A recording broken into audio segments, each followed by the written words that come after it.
오늘은 민수기입니다. 민수기 첫째 시간. 일단 준비입니다. 신해산 출발 준비가 아니고 사실은 신해산에서인데 이렇게 썼습니다. 신해산에서 출발 준비. 어디로 출발하셨습니까? 가나안이죠. 가나안이 이제 최종 목적지가 되는 겁니다.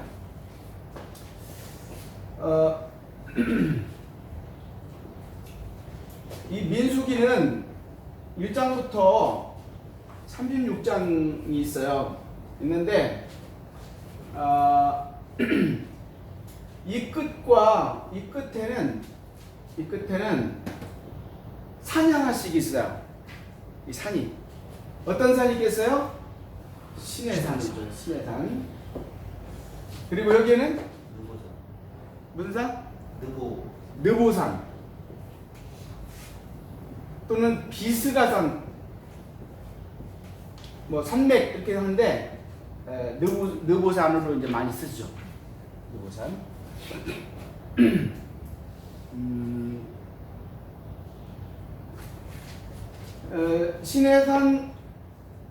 신해산에서는 지난번에 말씀드렸다시피 출애굽기 19장부터 40장까지 쓰여졌다고 그랬죠? 그 다음에 레위기가 쓰여졌고, 그 다음에 민수기 1장부터 오늘 10장까지 쓰여졌죠. 10장까지가 신해산 관련이라고 그랬다면, 이 느보산, 이 신해산 앞에 뭐가 있어요? 신의 광야가 있죠? 신의 광야가 있어요.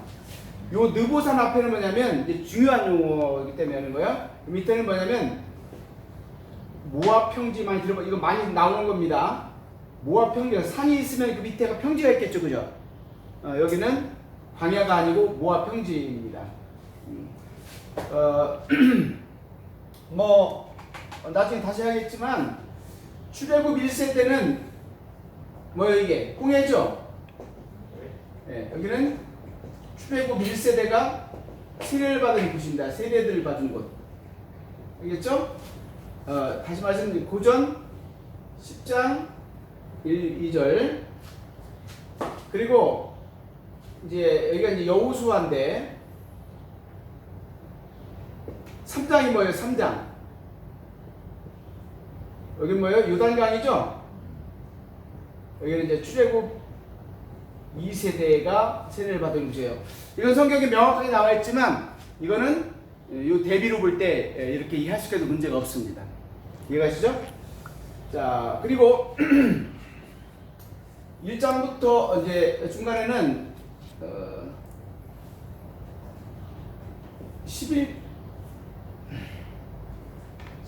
11, 12절, 민수기 10장 11, 12절. 이게 뭐겠어요? 신해산을 출발을 하는 거죠. 12절에 보면 출발하였더라 이렇게 나오죠. 그 다음에 21장 제가 저런 기억이 20절. 여기는냐면 신해산을 출발했다면 어딘가 도착해야 되겠죠? 도착이 어디냐면 바로 여기부터 여기까지가 이게 다 어디 뭐에 있어요? 이게 이 느보산입니다. 느보산. 알겠죠? 느보산 밑에 모압 평지에 도착하는 거예요. 모압 평지. 아시겠죠? 그리고 여기 어디서 출발하는 거였어요? 이게 다 신해산이고 신의 광야인 거죠. 이해 가시죠? 예. 여기에서 여기까지는 이제 광야가 되는 것이고, 이쪽은 이제 신해산, 이쪽은 모압 평지고, 모압 평지 앞에 이제 산이 있는데 이게 느보산입니다. 다다음 시간쯤에 말씀드리겠지만 느보산이 뭐예요? 여기서 모세가 죽고 여호수아에게 리더십을 이양하는 곳입니다. 이 느보산에 올라가면 느보산으로 올라가면 앞에 그 사해가 펼쳐지고 저 멀리 이제 여리고성이 보이고 예루살렘 원래 예루살렘 성은 이쪽에 감람산 때문에 가려서 안 보이지만 이제 그 예루살렘이 보이고 그렇게 됩니다. 그래서 여기서 모세가 나도 저곳에 가게 해주십시오라고 기도했는데 하나님께서 내 은혜가 족하다 됐다. 그게 이제 신명기 2장입니다. 신명기 2장. 그래서 아까 요거 하다 말았는데 시내산은 출애굽기, 레위기, 민수기가 쓰여졌다면 요 느보산에서 쓰여진 건 뭐겠어요? 모압 평지에 쓰여진 건 이게 바로 신명기인 겁니다. 아시겠죠? 신명기. 예, 시내산에서는 그런 성경, 느보산에서는 신명기가 쓰여졌어요. 그리고 이 민수기의 중요한 전환점은 어디겠어요? 13장, 14장이죠. 아시겠죠? 12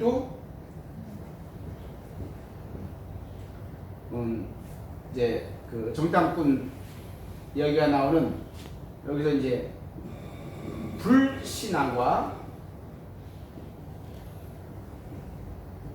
불순종으로 말미암아 이스라엘 백성들의 불신앙과 불순종으로 말미암아서 그들의 그 완전히 그들의 뭐랄까요 개인적으로는 인생이 그리고 이 여정의 행군로가 완전히 달라지게 되는 거죠. 이해가시죠?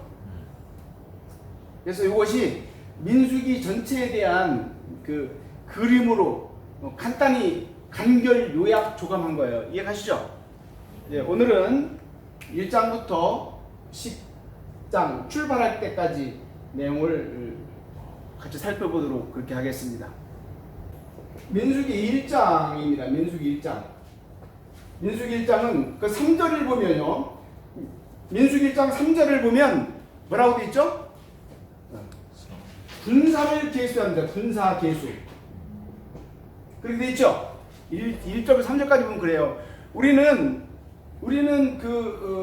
원래 민수기라는 것이 그 얘기를 안 했네요. 민수기가 내용이 뭐예요? 민수기라는 것은 백성민자 셈 숫자예요. 백성의 숫자를 말하는 게 민수기인데 이 민수기에는 이스라엘 백성들을 센 인원수를 센 것이 2번 나온단 말이죠. 근데 사실은 이 민수기의 백성의 수가 아니에요. 백성의 수가 아니라 뭐예요? 군사의 수예요. 군사의 수. 이걸 세도록 한 거예요. 그래서 군사를 셌더니 1차로 생겨야 되면 민수기 1장 46절쯤 될 거예요. 여기 보니까 60만 3,550명이었어요. 근데 광야 40년을 지나고 나서 세보니까 얼마냐면 민수기 26장 51절쯤 될 거예요. 60만 1,730으로 내가 기억하고 있는데 이렇게 해서 약 1,800명 정도밖에 차이가 안 나요. 40년 동안 광야에서 죽었는데도. 여기는 후반전에 다시 한번 강조를 하겠습니다. 이렇게 해서 2번 백성들의 센 수가 나와요. 그래서 이제 그런 의미를 담아서 민수기라고 이름이 지은 거예요. 백성의 수라는 건데 엄밀히 말하면 백성의 수가 아니고 뭐라고요? 군사의 수예요. 그래서 민수기 1장에 보면 전장에 나가서 싸울 수 있는 군사의 수를 세라. 그런 것이 이거란 말이죠. 이해가시죠? 그래서 이제 각 가정에 4인 기준으로 해서 하면 사륙이 240만 명이 되는 거고요. 그리고 뭐 3명이면 368, 180만 정도가 되는 거죠. 뭐 대략 이렇게 계산하는데 아무튼 인구가 수백만이었던 건 분명한 겁니다. 이해가시죠? 그래서 군사를 계수하라. 그래서 한 것이 아까 여기 말씀드린 대로 60만 3,550명이입니다. 자, 이 민수기 1장을 통해서 우리에게 주시는 교훈은 뭐냐면 지금 광야로 출발하는 거잖아요. 그죠? 광야로 출발하는데 그렇게 군사를 점검하라. 군사의 수를 체크하라는 거잖아요. 군사는 뭐를 상징합니까? 전투를 상징하죠. 전투. 그렇죠? 전투를 상징하는 거죠. 그럼 뭐예요? 광야에 뭐가 있다는 거예요? 영적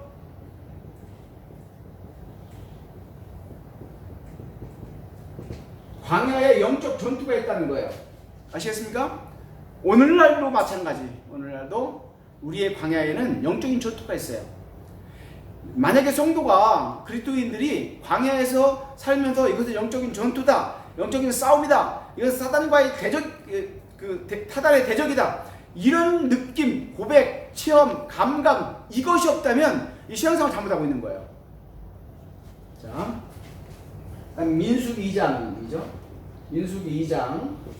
민수기 2장엔 두 가지가 나오는데 하나는 뭐냐면 이제 성막이 이제 광야 가운데 성막 이제 광야 가운데 하나는 주둔이 있어요. 주둔. 어딘가에 도착하면 잠을 자야 되죠. 그죠? 좀 잠을 자야 된단 말이죠. 그걸 주둔이라고 해요. 주둔지. 그리고 일정 때가 되면 구름 기둥과 불 기둥에 하나님의 사인이 오면 어떻게 떠나야 되죠. 이걸 행군이라고 하는 행군. 주둔할 때 성막의 위치, 주둔시 성막의 위치는 어디냐면 12지파의 중심부입니다. 이 중심에 유다를 중심으로, 이게 유다입니다. 유다를 중심으로 12지파의 중심에 뭐가 있어요? 성막이 있는 거예요. 성막이. 하나님의 성막. 이건 무슨 의미가 있을까요? 이거는 성전 중심. 이건 말씀 중심. 성전이 뭐에, 신약에서는 성전이 어떻게 되죠? 성전이 예수 그리스도죠. 예수 그리스도가 성전이고, 예수 그리스도를 믿는 자가 이제 성전이란 말이에요. 이것이 고린도전서 3장 16절이라고 그랬어요. 성전 중심, 말씀 중심. 다시 말하면 뭐예요? 하나님 중심 삶을 살아가는 거예요. 우리가 광야 가운데, 세상 가운데 우리가 어떻게 살아야 되느냐? 말씀 중심, 하나님 중심, 예수 중심, 성전 중심. 이제 이거 신약에 가서 성전 중심이고요. 구약에는 성전 중심이지만 신약에 가서는 말씀 중심인 거죠. 두 번째, 행군신은 어떻게 되느냐? 모든 이스라엘 백성들의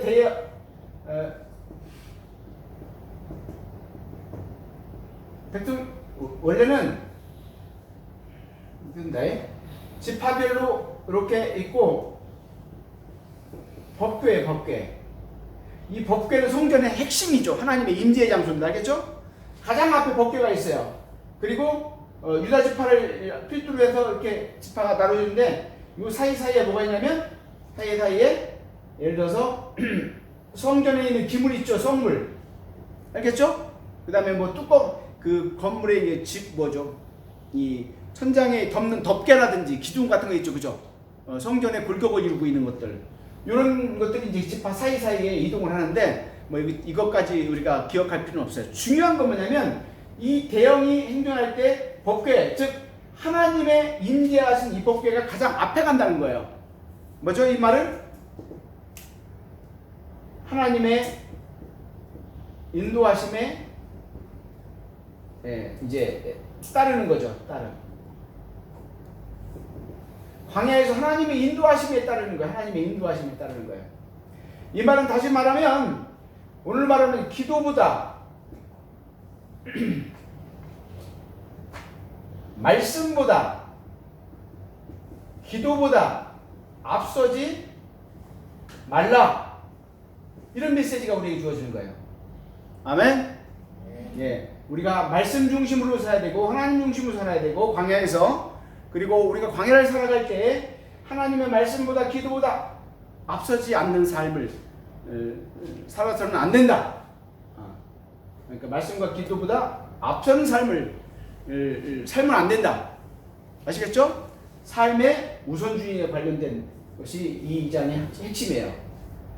그 다음에 이제 민수기 3장은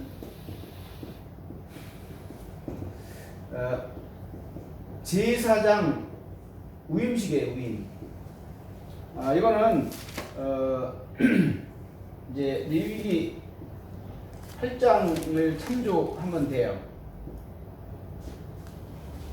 지금 연관된 내용입니다. 그 다음에 민수기 4장은 아까 여기 성막을 행군시에 성막을 이동시켜야 되겠죠, 그죠? 평소에는 주둔지에 성막을 이제 중앙에 위치해서 성막을 중심으로 12지파가 이렇게 에워싸는 식으로 진을 펼쳤다면 이제 출발하게 되면 이제 성막을 쉽게 해서 철거해야 된단 말이죠.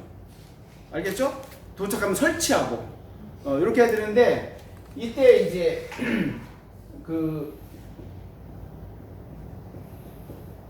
성막 이동 임무가 있어요. 임무가 있어요. 레위 지파에는 레위는 누구 아들이죠? 야곱의 아들이죠. 그러니까 이때는 언제겠어요? 창세기 요셉 전 이야기잖아요, 그죠? 지금 이거는 그 뒤에 400년 뒤에요. 보시겠죠? 이해가시죠? 그래서 레위의 자식들은 3명이 있었어요. 게르손, 그 다음에 고핫, 역대사는 그핫이라고 되어 있는데 같은 얘기입니다. 세 번째로는 무라리입니다. 무라리. 이것이 이제 레위의 그 세 아들의 또 아들의 아들애가 쭉 족속이 있겠죠, 그죠? 그리고 이제 이 족속에게 이 성막을 이동하는데 성경이 이렇게 순서로 다 나온 거 보니까 큰 아들이고 둘째 아들, 셋째 아들 같은데 아무튼 이 민수기 4장에서는 가장 중요한 그 성물과 관련된 거 있죠. 성물. 이것은 고핫 지파. 이 게르손 지파는 성막의 위에 천막이라든가 덮개 부분. 그리고 무라리 지파는 기둥과 이 외에 뼈대를 이루는 것들. 이것을 운반하도록 임무를 주는 내용입니다. 참고만 하시면 돼요. 그러니까 뭐 지금 오늘날 적용하기 중요한 적용에 상대적으로 그렇게 중요한 건 아닙니다. 오늘날에는. 자, 민수기 5장. 여기 이제 민수기 5장에 몇 가지 규례가 나와요.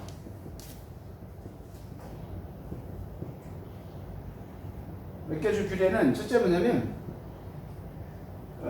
납병, 문둥병이죠. 문둥병자를 분리 또는 격리시켜라는 거예요. 격리.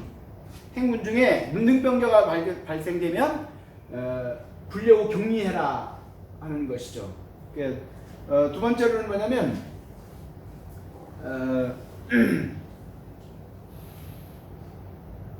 알게 모르게 범죄를 지을 수 있어요. 이거 지난번에 레위기 1장 1장부터 7장 사이에서 제사의 종류 5가지 얘기하면서 네 번째가 뭐죠? 속건제였죠. 맞아. 5번째가 속건제였죠. 죄를 지면 속죄죄와 함께 배상 20% 배상을 해야 된다고 그랬죠. 그 내용입니다. 배상. 광야에서 범죄하면 속건제 관련입니다. 속건제.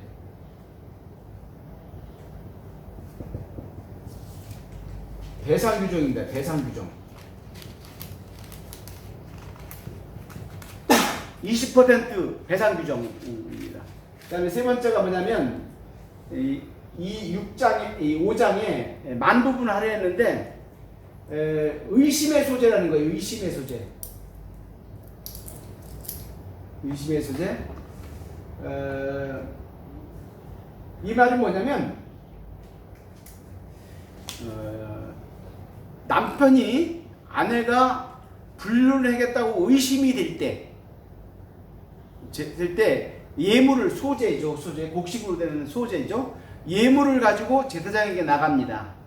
놔두고 앞에 있을 때 나가면 하나님께서 저 제사장이 뭘 만드냐면 거룩한 물로 성경 여기 보면 되겠어요. 거룩한 물에 성전의 바닥에 있는 먼지, 지푸라기 뭐 이런 거죠. 먼지, 뭐 지푸라기, 티끌이야, 티끌. 같은 얘기입니다. 티끌. 헷갈려가지고. 이 티끌을 넣은 물을 이제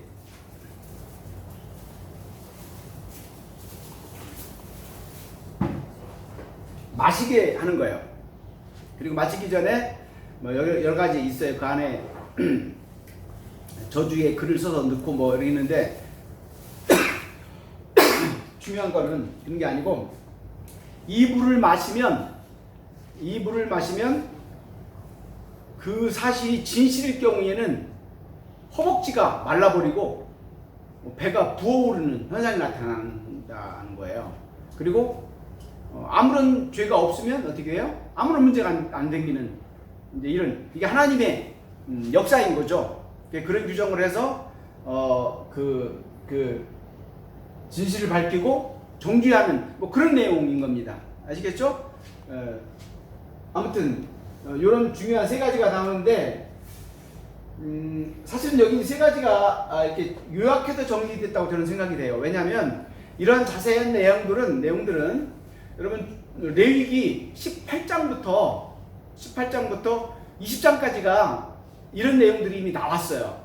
그래서 여기 민수기 1장부터 10장까지 내용들은 출발전 준비와 관련된 건데 하나님께서 그동안 하시던 말씀들을 새롭게 하신 말씀도 있지만 저자는 어떤 부분은 요약해서 다시 정리한 부분들이 있어요.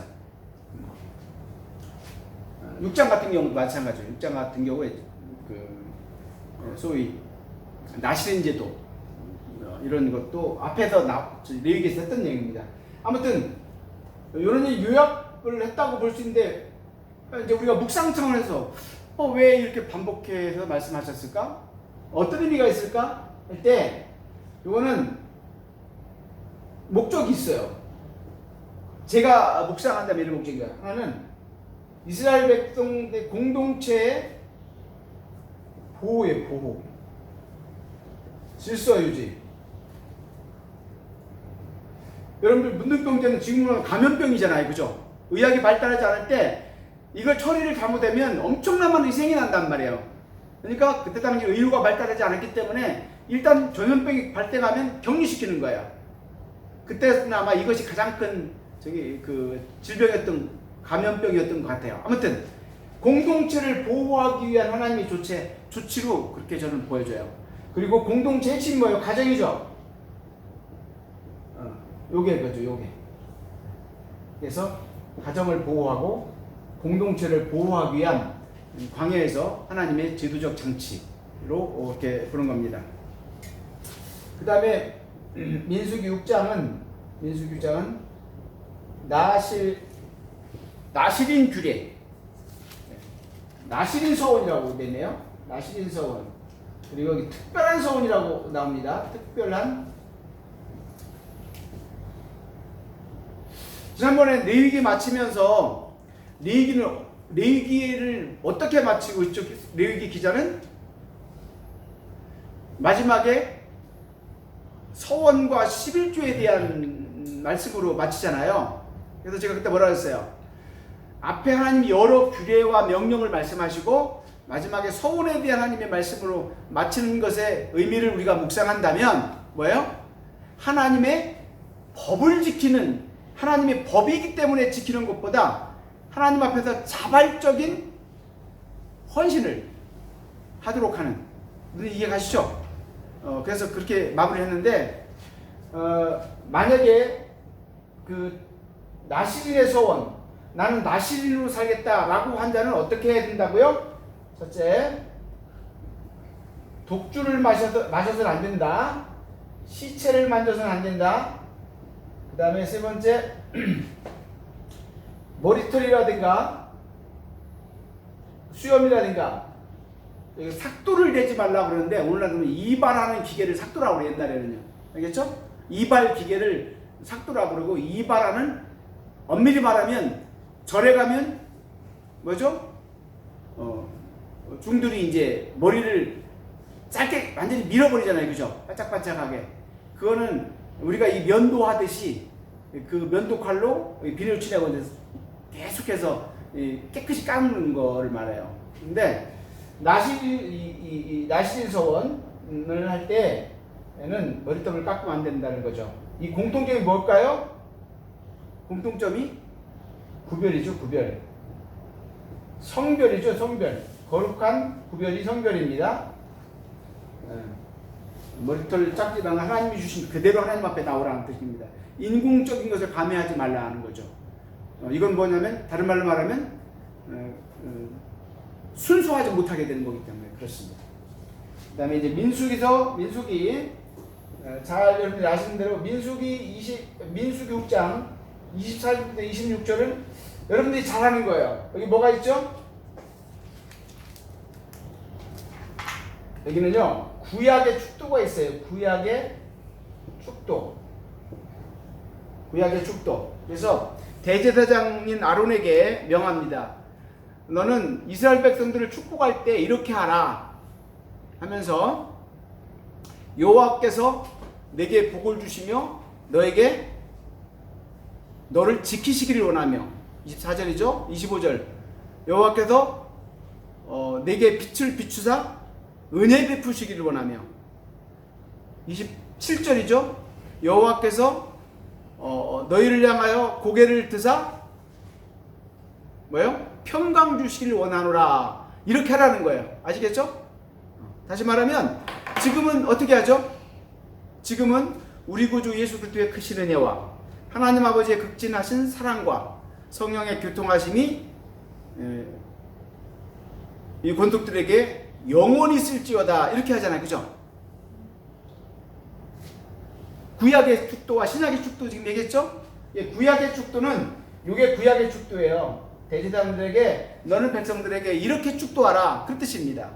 신약에서는 아까 제가 말씀드렸던 이제는 우리 주 예수 그리스도의 은혜와 하나님 아버지의 사랑과 극진하신 사랑과 성령의 교통하심이 너희와 함께 할지어다는 어디에 나와요?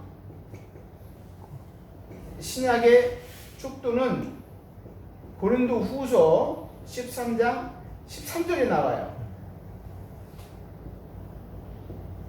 아시겠죠? 그래서 민수기에는 대제사장들에게 백성들의 축복을 이렇게 해라 하는 내용이 나오게 되는 겁니다. 그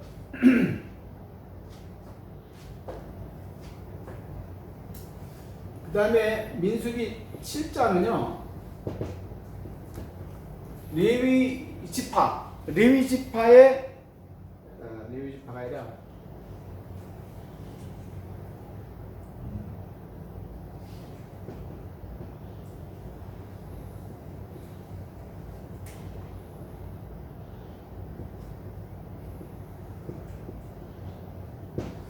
집단에 성물 드리는 규정이에요. 이건 뭐냐면 매일 각 지파 장이 최고 리더가 그 매일 하나님 앞에 선물을 드리라는 거예요. 매일 이런 내용이 들어있고요. 8장은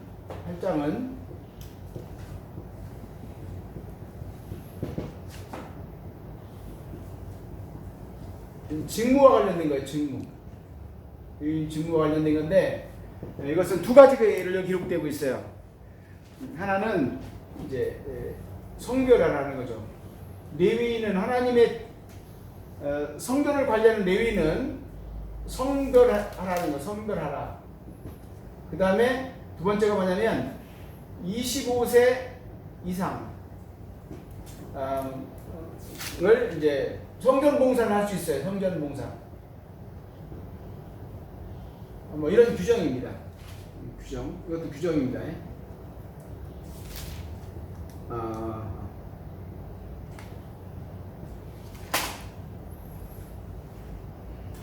이런 내용들이고, 그 다음에 이제 중요한 부분이 이제 9장 10장입니다. 민수기 9장. 민수기 9장에는요 두 가지가 나와요.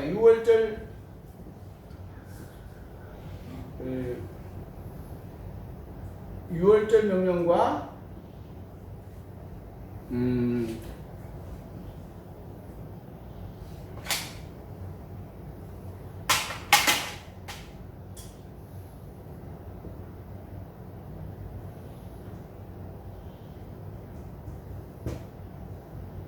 유월절 명령과 구름기둥, 불기둥에 대한 말씀이 나옵니다. 그래서 유월절 명령은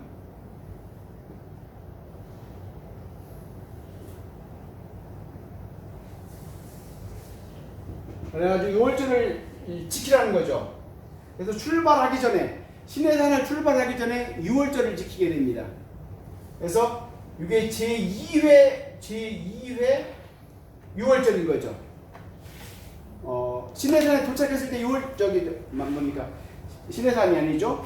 그 홍해를 건너기 전에 출애굽기 12장에서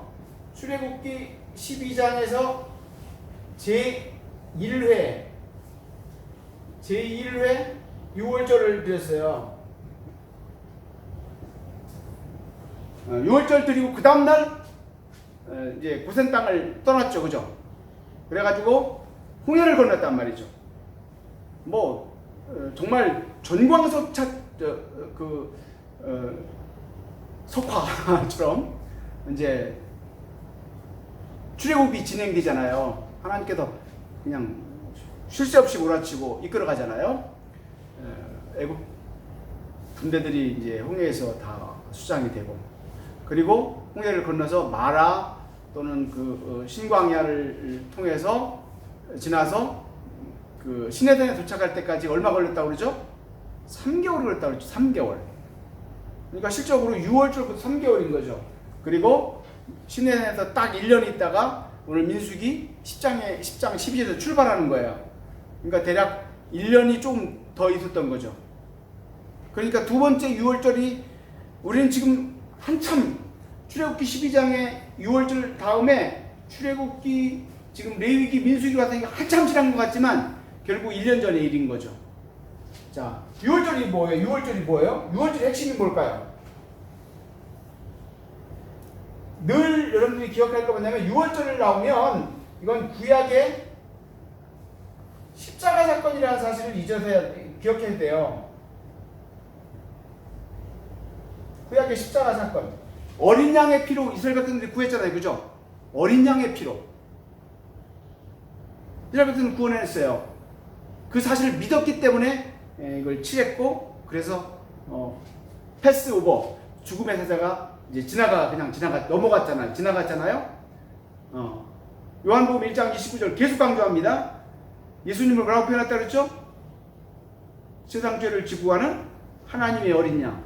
이 어린 양이 뭐예요? 마가복음 10장 45절 하나님이 대속물로 준다 그랬죠. 빌립보서 2장 6절 이하에 예수님이 또한 대속물로 드려졌다 그랬잖아요. 그죠? 그래서 인류를 구원하시기 위한 그거의 예표가 유월절이라고 그랬잖아요. 그죠?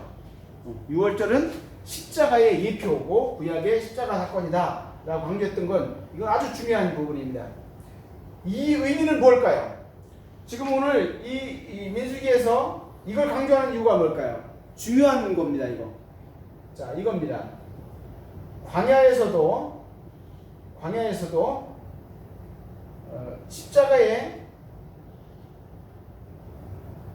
대속의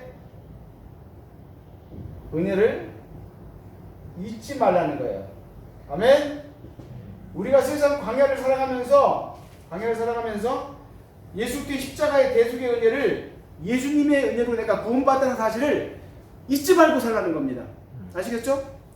이런 정기적으로 이 일을 해야 되는, 이 6월절을 매년 해야 되는 이유가 그건 거예요.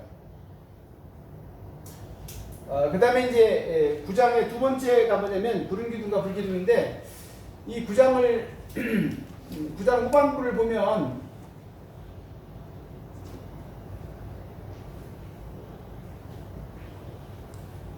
9장 후반부를 보면 이거는요 출애굽기 40장 34절인가요? 그 내용이 그대로예요. 이게 뭐냐면 한번 이건 좀 봐야 할 것 같아요. 자, 민수기 9장 15절입니다. 민수기 9장 15절. 성막을 세운 날. 이게 이제 출애굽기 39장 40절과 같은 얘기예요. 성막을 세운 날 구름이 성막 위에 덮었다. 저녁이 되면 성막 위에 불 모양이 같은 것이 나타났다. 그랬죠? 흔히 말해서 불기둥과 구름기둥입니다. 출애굽기 39장과 40장과 직결되는 겁니다. 여기가 지금 그 내용이 지금 반복해서 여기 기록되고 있는 거예요. 그래서 이제 앞으로 행군할 때 구름기둥과 불기둥에 주목하라 하는 얘기입니다. 예? 행군 시에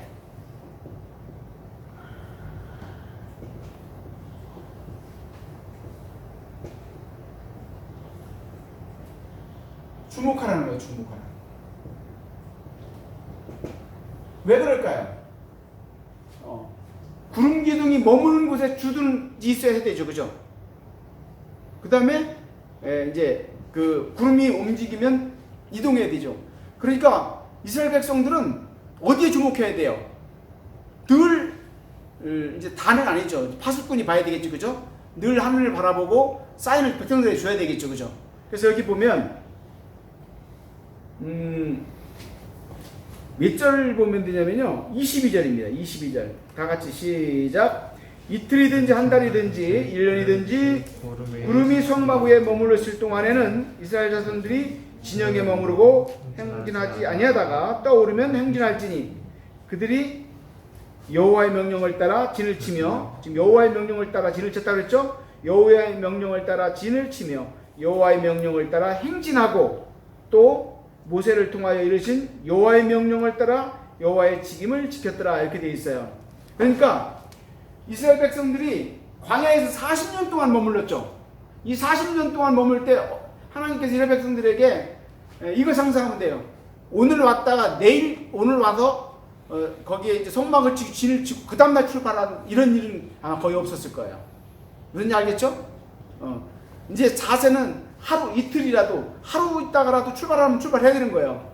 근데 40년 동안, 왜냐면 이 광야에 직접적으로 이스라엘 백성들이 갔다면 보름이면 도착하는 곳이니까요. 이곳으로 40년에 걸쳐서 갔다는 말은 이렇게 쉽게 오늘 여기서 있다가 뭐 조금 가다 다시 쓰고 이렇게 하진 않았을 거예요. 꽤 어떤 데는 뭐예요? 몇십 년 동안 30년 이상도 있을 수 있는 거죠. 이 그림이 상상이 가는 거죠. 무슨 얘기 아시겠죠? 하여튼 며칠이든 몇 년이든 그들이 그곳에 주동할 수 있는 때는 언제냐면 하나님이 성막 위에 구름이 있을 때인 겁니다. 그리고 구름이 움직이면 움직이는 거죠. 그죠? 그래서 여기 15절부터 23절까지 보면 반복되는 단어가 있어요. 중요한 거. 여러분들 형광펜 있으면 이런 거 성경에서 반복되는 단어는 중요한 단어거든요. 18절에 2번 반복되고 18절에 2번, 19절에 1번, 20절에 2번, 23절에 3번 반복되는 똑같은 단어가 있어요. 하나님의 명령을 따릅니다. 중요한 거예요. 제가 이건 그래서 하다 보니까 제가 18절에 2번, 19절에 1번, 20절에 2번, 그리고 23절에 3번. 여러분 같은 단어가 이렇게 한 절에 2번 이상 나오는 게 많지 않아요. 중요한 거예요. 뭐라고 되어 있어요? 여기 보면 하나님의 명령을 따라 이렇게 되어 있잖아요. 여호와의 명령을 따라 행진하고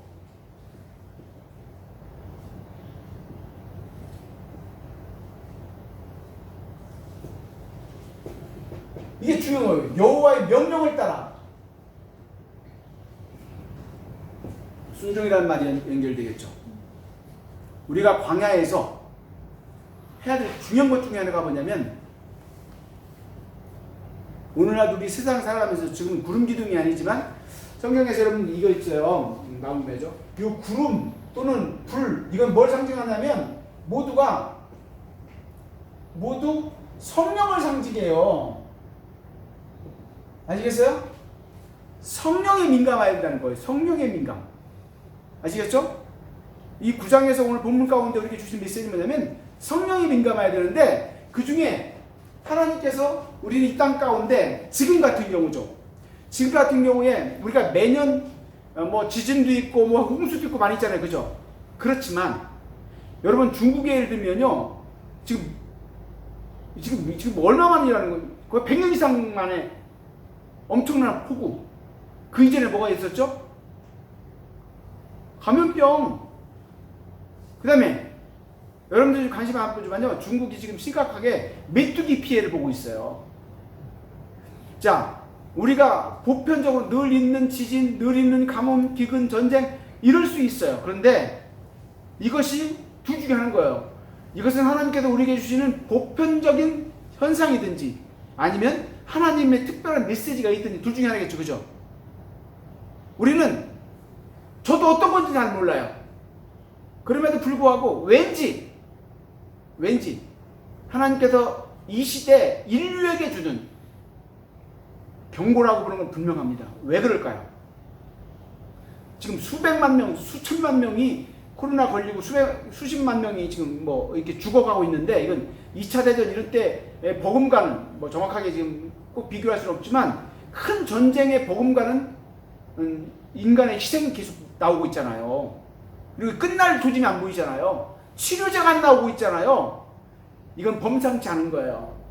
그럼에도 불구하고 제가 단정해서 말할 위치에 있질 않아요. 그럼에도 불구하고 우리는 뭐예요? 이런 현상을 눈으로 보면서 하나님 우리에게 주신 사인은 무엇일까? 이건 묵상해야 되는 거예요. 아시겠죠? 우리 개인적으로 광야를 살면서 어떤 현상이 보여질 때 이게 어떤 의미가 있을까? 이걸 적용해야 되는 거죠. 이해가시죠? 그 다음에 10장입니다. 10장. 민수기 10장. 민수기 10장은 은나팔 2개를 만든다는 거예요. 은나팔 2개를 만들어서 첫째, 2개를 불면 모든 회중이 집합하는 거예요. 선막 앞에 집합하는 거고요. 하나를 불면 리더가 집합되는 거예요. 집합. 그 다음에 뭐 올려 불 때, 하나만 불 때, 그 두 개를 불 때, 뭐 크기 등등 조정해서 이렇게 각 소리마다 사인이 있어요. 사인. 어떤 걸 모이게 하거나 행진을 하게 하거나 A조가 앞으로 가라든지 그 4조가 있잖아요. 12지파 4조가 있어요. B조가 앞으로 가라든지 이런 걸 때 사인을 주는 거예요. 사인. 뭘로요? 우리가 구름 기둥이나 불 기둥은 저곳에서 성막 위에서 이렇게 보이지만 그 리더가 이제 백성들을 앞으로 가라든지 어떤 사인을 보낼 때는 안 보이잖아요. 이런 것들이 수기가 이렇게 머리 흔들고 이렇게 할 수가 없잖아요. 그죠? 소리를 해야 되죠. 그래서 두 나팔을 한다는 거죠. 그래서 여기서는 성도는 영안을 열어 주시옵소서 이런 기도를 해야 되는 거예요. 하나님께서 우리의 영안을 열어주셔서 이 시대를 분별하는 지혜를 주십시오 라는 기도하라는 메시지가 여기 있다면 광야에서 여기는 뭐냐면 영음입니다. 영. 하나님의 음성에 민감하라는 거예요. 하나님의 영안에 민감하라는 거죠. 즉 성령에 민감하라는 거죠. 광야에서 우리는 그 수많은 소리가 수많은 소음 가운데 하나님의 음성을 들을 줄 알아야 되고요. 아시겠죠? 그 다음에 수많은 그 눈에 들어오는 것들 중에 하나님이 주신 사인을 발견하는 것이 광야에서 사는 성도의 삶의 중요한 그 삶의 지향점이고 가져야 될 자세인 것이죠. 그래서 민수기 이제 10장 12절에 보면 이제 그 사인과 나팔에서 출발했다라고 나오는데 지금 민수기 1장부터 10장까지는 이스라엘 백성들이 출발하면서 광야로 나가기 전에 그들에게 갖춰야 될 자세 또는 하나님의 명령, 규례 이것들을 다시 요약하고 있는 내용들을 오늘 나눴어요. 그래서 1장 핵심이 1장 뭐예요? 우리는 영적인 전쟁 상태에 들어가는 것이 광야의 삶이다. 무슨 말씀인지 이해가시죠? 광야의 삶은 영적인 전투 상태에 들어가는 겁니다. 두 번째, 2장에서는 뭐죠? 진의 배치와 행군이라고 그랬죠. 말씀 중심의 삶, 그 다음에 하나님의 말씀에 인도하심을 따라 광야를 살아가야 된다 하는 내용의 2장이라고 그랬죠. 그 다음에 이제 6월절 있는 것이 9장이네요. 9장은 뭐냐, 광야를 살면서 예수 그리스도의 십자가를 잊어서는 안 된다. 그리스도의 대속의 은혜를 잊지 말고 살아라. 9장. 그리고 9장의 후반부는 뭐죠? 영안을 열어 하나님의 보여주신 사인을 보라. 그리고 10장에는 뭐죠? 영음을 들어 성령에 민감한 삶을 살고 하나님의 음성을 민감한 제자가 되라 하는 메시지가 오늘 그 민수기 1장부터 10장에 중요한 우리에게 주는 교훈의 말씀입니다. 자, 이상 민수기 마치고 다음 세 번째 시간까지 아마 진행될 텐데 다음 시간에 보겠습니다. 민수기 주간 1부 마칩니다.